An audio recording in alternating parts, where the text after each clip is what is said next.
Good morning. It is Friday morning at 10:34 here in Midcoast, Maine. Next week is a little less than a week from today is Turkey Day, Thanksgiving. So Thanksgiving is a holiday I always love. I'm a big fan of the holidays. Halloween actually, obviously or not probably not a big surprise, my favorite holiday. And I always do I always do a holiday oriented special. I've been doing this channel now officially for about 3 years, and so I always do an annual Halloween special, and then I always do a Thanksgiving one, and also a Christmas one. And sometimes I do like a New Year's Eve or New Year's Day one, but it's a little bit harder to find movies. And it is with Thanksgiving. I think um, there are movies out there that exist that have that theme with Thanksgiving, but it's a little bit harder to find. Obviously, Halloween. There's a billion movies to choose from, and especially Christmas. Christmas, there's so many great films tied to the holiday. So I'll be doing another Thanksgiving show next week. I A lot of the times I talk about my favorite movie of all time, which to me is a Thanksgiving movie, even though it's some people would find that um, maybe surprising, but The Godfather, the original, that's my favorite movie of all time, and that's a movie that to me really brings back all kinds of nostalgic memories of growing up as a kid, watching, eating, having Thanksgiving with my family, and just because that movie was always on cable growing up, so I used to always watch it, and then we would always watch it as a family. And then part of it too is that I come from an Italian family, so that's part of it. Since I've been living in Maine, we usually have really quiet Thanksgivings. It's usually just me and my folks. Occasionally I'll have other people, but once in a blue moon. But usually it's pretty mellow. But growing up, on my mom's side, it's all like an Italian family, so we would always have these big giant gatherings, 25 people sometimes for the holidays. So it was always part of my I guess DNA growing up, and we would always watch movies growing up. That was my introduction to film, just watching movies, especially with my mom growing up, and then as a family watching movies. And Godfather was one of those movies that was always on in the month of November, and a lot of the times on Thanksgiving.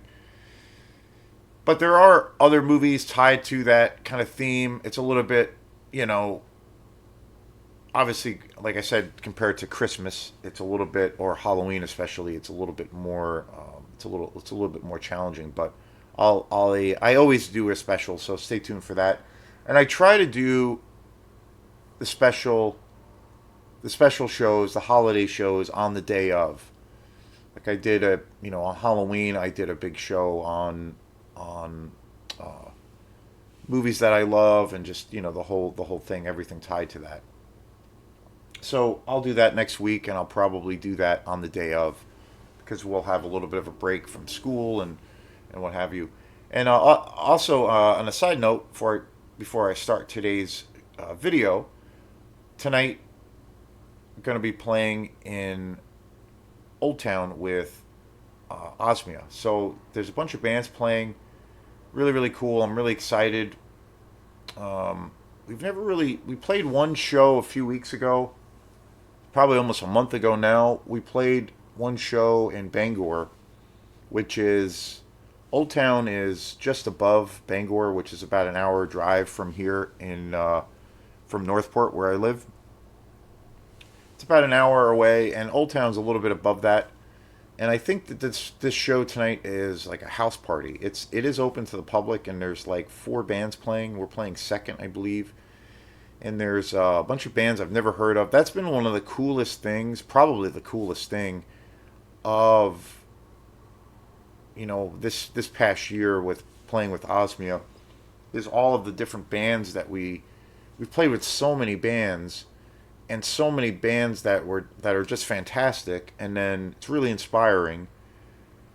Bands I might not have gotten a chance to hear before. A lot of indie rock bands, some noise bands, all kinds of variety. And that's been one of the coolest things because, again, I'm just, aside from playing drums in a rock band, I'm a massive music fan. So one of the things I love to do is to go see live music whenever I can. So it's a big part of that. So yeah, and again, I've never heard of any of the bands. A few times this year we have played. There is probably about two or three bands that we've played a few shows with, at least two or three shows with. But other than that, it's always been new lineups. Such a unique blend of genres, so it should be fun. So I have been on a massive David Cronenberg kick. I've been wanting to do. One of the ideas that I had with this channel was to do a bunch of shows on, where I can pick a director that I really love. And obviously there's that situation where some directors have, so many movies to their discography, to all of the films that they have, and and some I just haven't seen. I mean, some prolific directors, that I would say that I've seen, well, one of my favorite directors, aside from David Cronenberg, like for example, Akira Kurosawa, who is like one of my favorite directors of all time. That so many movies, just an insane amount of movies. And I know there's probably a few that I haven't seen, but one of the ideas that I've been having for this channel is to like pick a director and try to go through all of the movies, because there are a lot of movies I have seen when it comes to particular directors and I have never really talked about. So that's one of the things I'm doing. So right now I'm in the midst of doing shows on where I'm covering all of David Cronenberg's films. I have seen all of his films. I don't own all of them. I own a few of them. I own History of Violence. I have a handful of his movies on DVD. Some of them the names are escaping me. Blu-rays, I definitely need a serious upgrade for David Cronenberg films. As far as Blu-ray movies, I only have The Dead Zone, and I only have, oh shit, what is the name of the movie? Shivers. That's the only. So I only have The Dead Zone and Shivers on Blu-ray. I have. What do I have on? I have Eastern Promises on DVD. I have Scanners on DVD. I think I have Videodrome on DVD. I have History of Violence, which I just did a show on. And, all things considering, Cronenberg's one of my all-time favorite directors. I think he's one of the most important directors. And I realize, too, I've seen all of his films. Some of them I haven't seen in a while, but I've seen all of his films multiple times, and I know enough about them, or I've seen them, or at least familiar enough that I generally like them or love them. So I wanted to really focus on him because I really think David Cronenberg is such an important director. I've talked about his influence being so far-reaching when it comes to cinema. His son also, Brandon Cronenberg, is just a tremendous director.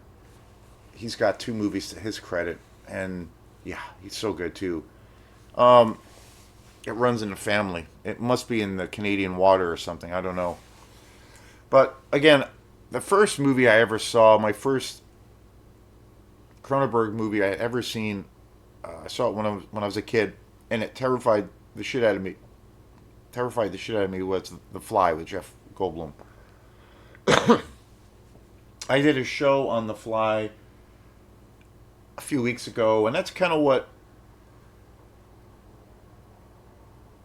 gave me the idea to take a deep dive and to cover all of his films because and I think his influence is so you see it now in horror movies, with one of the biggest examples of that is last year's The Substance with Demi Moore. So inspired by Cronenberg's films, especially The Fly, but in general, I think like his whole aesthetic around going to those exploring those taboo subjects, and as far as practical effects and gore, taking it to an entirely new level. Things that you thought you would never really see, being captured on the big screen and on film. And he's always had that. Whether he's done bigger budgeted films, like he started. Obviously he's a Canadian-based filmmaker, and he started kind of in the world of the rise and this in the '70s, mid to late '70s into the '80s. But there were so many great Canadian exploitation movies coming out. He kind of came out of that, kind of the art world too, and then obviously I've used this as an example before, but when he got really recognized by Hollywood as being a real a serious director, I think he has done films where he has worked in the Hollywood system, and I think The Fly is an example of that. But he still like completely has his integrity. He didn't sanitize anything. If anything, that The Fly that's his probably. Well, I'd say The Fly is probably his biggest commercial movie he's ever made, and it had the biggest budget he's ever made. Full studio backing, giant studio, executives, everything. But he totally, and I think it's one of his most kind of disturbing and horrific movies he's ever made. And I just love that he has been able to work kind of in the system and then outside of the system, but yet never, sanitized anything because, obviously with working with a bigger studio, you're trying to reach a much larger market, and a bigger demographic of ages and all of those things. So I just think that's so commendable. Even up into today, he remains a maverick, I think. So, and he's been known outside of the body horror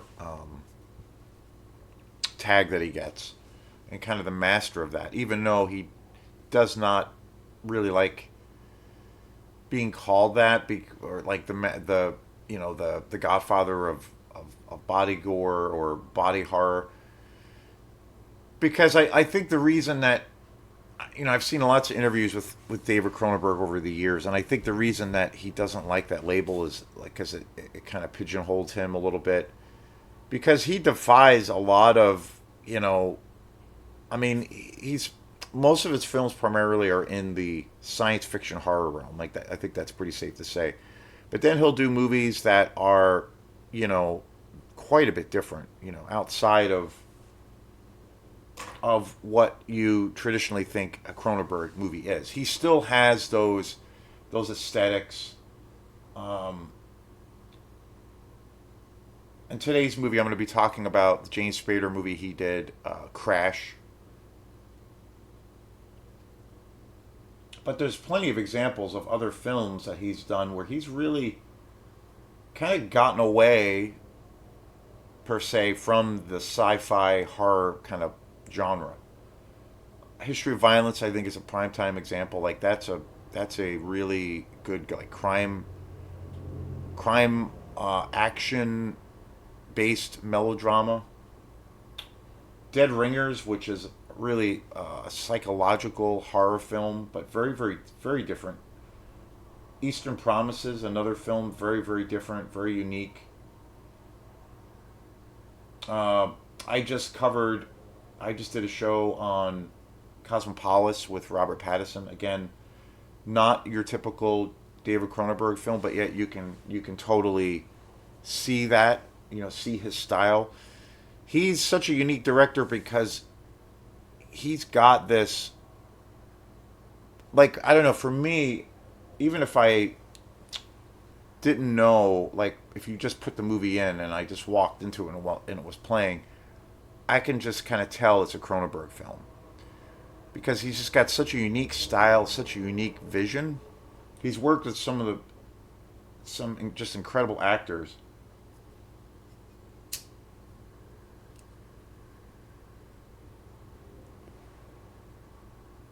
But even in films that are not part of the of what he's known for, the science blending science fiction and horror, he just has this unique style and it carries over into everything he does.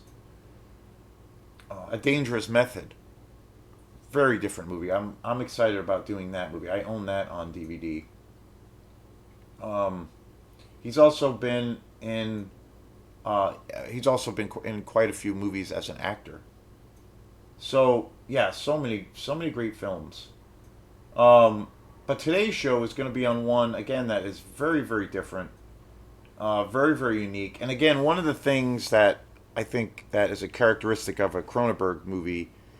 I mean, aside from the body horror element, he definitely explores some deep and kind of disturbing themes around mortality, death, and obviously um, sex and erotica. And he did this movie Crash, which came out in 1996, which is such a strange little movie. I haven't seen it in a long time, but I remember really loving this movie. This would be a really cool movie to revisit. But again, such a departure. It's such a different kind of a thing for what he more or less is known for. This film, of course, it came out in '96, quite a few years ago. Of course, stars James Spader in the lead role, who has made quite a few movies that are dealing with sexual taboos, if you will. Sex Lies and Videotape, which is an awesome movie, and then also Secretary. And I think there's one or two other films that he's done in his career where he's definitely thrown himself into projects that really do express different kinds of taboos around psychosexual themes, if you will. Really great cast in this film too. Also, Holly Hunter, who was a really great actress who I haven't seen in a long time, but she in the '90s especially, she was in so many great films.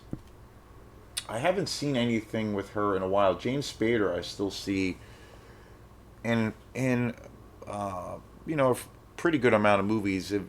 Even in the last 5 or 10 years, somewhat still prolific.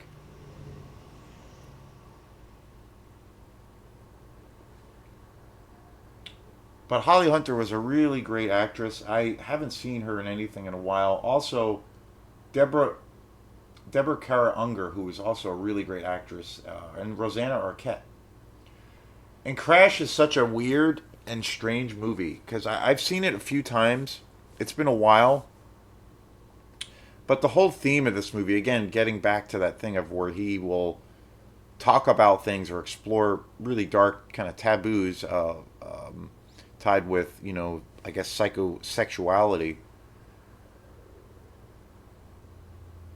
The film is essentially about this couple or these people that have this, I guess you could say, like a fetish or a turn on with the idea of seeing a car accident. Where you're driving somewhere, and typically it's in this, it's part of our weird psychology, part of our lizard brains, if you will, where we automatically, whenever we drive, we're driving somewhere and we come across a traffic accident somewhere, we it piques our curiosity and we tend to slow down and we want to see what's going on. And there's a dark kind of twist to that. And this film explores that, but then also explores this dark fetishy taboo around the psychology in a psychosexual way of people who are essentially are turned on by these kinds of scenarios, which at face value is pretty kind of fucked up and pretty disturbing. But it does have this thing around the dangerous aspect, of mortality, tragedy, and tied in with our sexual natures, and there being kind of this weird mechanism of release that comes through that. So this film totally dives into that, and I remember this movie being when Crash first came out. People were kind of shocked by this movie and they were kind of outraged, and then they also, because of the subject matter, people were like, I remember a lot of people were maybe dismissive of this movie, saying, oh, this is too whacked, or this is like kind of trash. But there's something to be said. I think Cronenberg really does have that focus on the psychology of his characters, the nature of man and women, and their ties to their sexual desires, and also their fears, and is able to really explore those themes that are there, and they're part of us, of who we are. Carl Jung is one of my favorite favorite figures in the world of analytical psychology, and has really taken a deep dive into that. Sigmund Freud, obviously, the shadow, being in touch with the light side and the dark side, and seeing how they are, kind of joined at the hip, if you will, and also both Freud and Jung have criticized the nature of dogma of religion for kind of more or less oppressing that, and not realizing that those things are kind of inherent as in us as a human being, or in our species. And there's a conflict that sometimes starts because of an unwillingness to understand that, or to go into actually explore those things. So Cronenberg really does take a deep dive into exploring the psychology of kind of who we are, and this is a primetime example of that. And even though, and again, it's been a while since I've seen this movie, but I remember really loving it. On one hand, it's a big departure from anything he's ever done. And as I get going into doing more of his shows, and there's other movies, a lot more movies to talk about, that comes up more and more. Outside of films like Scanners and The Fly and Shivers and The Brood, more horror, body horror based films, in the realm of sci-fi and horror. But he's done all of these other films of, that are essentially dramas, So, but I remember when Crash had come out, a lot of people, because of the subject matter, people were, they just kind of dismissed it to a degree as like just this kind of trashy, kind of tabloidy thing to a degree. But I think there's something there, something to explore, that is disturbing. It's something you probably might not at face value want to take seriously, but it is a, it is a an exploration of a darker facet of our brain. So, and Cronenberg is that guy, is that director, is that writer director, is that filmmaker that will go and fully explore those themes. So, yeah, definitely recommend this movie. I would love to see this movie again. It's been a while. I do love James Spader quite a bit as an actor, especially during this time, like late '80s, mid '80s to '90s. I mean, he made some incredible movies. One of my favorite films that he's ever done was Secretary. So, but yeah, this was one of those movies that really kind of, I remember leaving a certain kind of mark or impression on me. And it came out in 1996, so definitely recommend this movie. It's a trip. So thanks again, and we will see you next time. Peace.